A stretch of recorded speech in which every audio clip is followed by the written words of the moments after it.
Today, on the Personal Branding blog, I'm going to be talking to David Vinjamuri.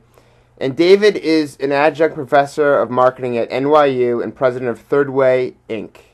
David has over 15 years of corporate experience, half of which was at Johnson Johnson and Coca-Cola in brand management and marketing. He also blogs about advertising and brands at thirdwayblog.com. Today I'm going to speak with David about his new book, Accidental Branding, How Ordinary People Build Extraordinary Brands. Really cool title.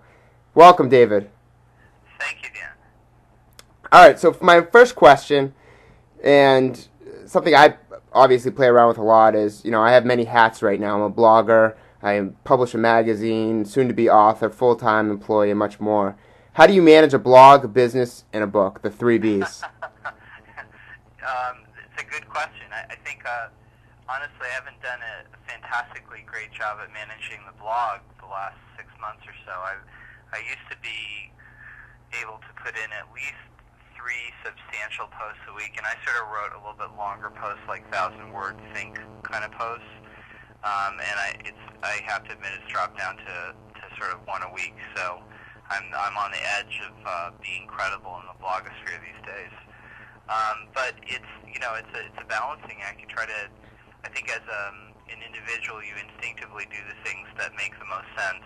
And since I run was essentially a small business where it's a training business, but a lot of the people who do the training are engaged full time in other businesses. A lot of it is scheduling and meeting with clients and selling training in. I just sort of make the decisions as to what I think I should spend my time on, and it certainly helps not to have a ton of meetings to spend your days in. Reflecting back, what good personal brand choices did you make when you were younger that really paid off?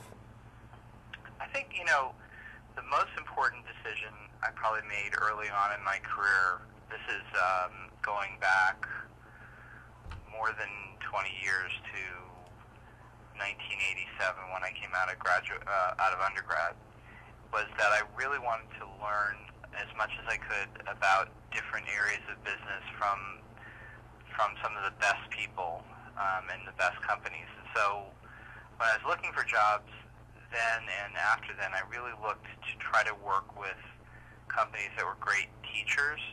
I spent 2 years in consulting with Strategic Planning Associates. They're now part of Mercer Management Consulting. I spent 2 years working in after graduate school as a corporate financial analyst at Citibank, and they actually put me through a very long, intensive program to learn that, which was great. Then I went to Johnson Johnson, to Coca-Cola, to DoubleClick, where I learned something about the online space. So I was sort of always looking for, I thought of my career as being in a medieval guild system, and I was always looking for the masters that I could study with. Interesting. How do you define an accidental brand, and what are the examples you use in your book? I define an accidental brand as a brand that is started by an individual who is not an MBA and doesn't have a formal marketing background, somebody who spent at least 10 years building the brand and who really wasn't intending to start a brand but actually is solving a problem that they experienced. The reason I call it accidental is because all of the examples in the book, which are the Art of Shaving, Burt's Bees, Baby Einstein, Columbia Sportswear, Cliff Bar, and J. Peterman, all of those are businesses that were started with sort of a lucky accident where the entrepreneur realized that he or she could solve a problem and was sort of uniquely positioned to do that. I'll give a quick example, which is that with Gary Erickson, he's the founder of Cliff Bar, and that company also has Luna Bar as one of his brands. He was a very serious cyclist, and he was a competitive cyclist, and he was taking a ride with a friend one day in the San Francisco Bay Area, and they had planned to ride 120 miles, which is a pretty long ride. They realized at the 120-mile point, they were on the peak of a mountain, I realized they had about 60 more miles to go to get home. Now, that was just a couple years after the Power Bar had launched, and Gary Erickson had actually eaten 5 Power Bars that day. And as an elite cyclist, you need them because you use basically your entire your body's store of energy when you're cycling. And so he knew he needed more energy to keep going for the last 60 miles. He had a 6 Power Bar, an emergency bar, and he tried to start eating it, and he started gagged because he just couldn't take it. Now, the Power Bar he thought was great because they used to have to carry real food along on those trips, and it was bulkier, it was hard to eat, it slowed them down, but it just didn't taste very good. And so Gary realized at that moment that he was sort of in a unique position to solve the problem. And his thought was, what if it tasted more like a cookie, and what if it had sort of natural ingredients? And the reason he was in a unique position is not only was he a cyclist who was having the problem that he wanted to solve, but he was also running a manufacturing plant. And on the side, he had a little entrepreneurial business where he was baking Greek pastries for the San Francisco market. So he had an unusual combination of skills, and that made him put him in the right place to do this business. But that's why it's called accidental, just because there's an accident that starts it, then after that there's a lot of good calls by the entrepreneur. Good. In your book, you share 6 rules. Rule number 4 is my favorite because it's something I speak about all the time. What does it mean to be unnaturally persistent? What it means is when you talk to these entrepreneurs who have been successful, you realize that success actually takes a lot longer and a lot more work than you could ever imagine, and that 50% of small businesses fail in the first 4 years, and a lot of them fail primarily because people give up before the point at which they can succeed.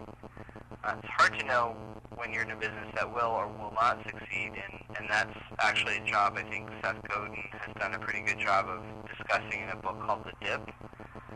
But it's clear that to be able to succeed, you have to be willing to just keep trying and have a lot of passion for what you're doing.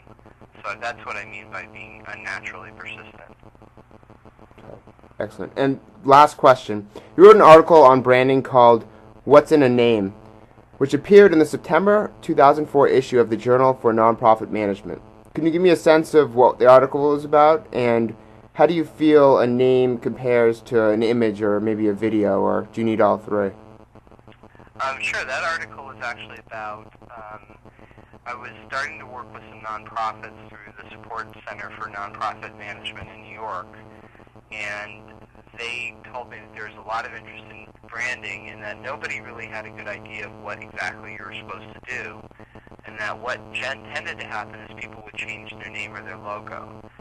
And what I tried to do in that article is to lay out what I consider the fundamentals of branding, which actually start out with understanding something about what it is that you're offering and how it is unique in the marketplace versus your other competitors.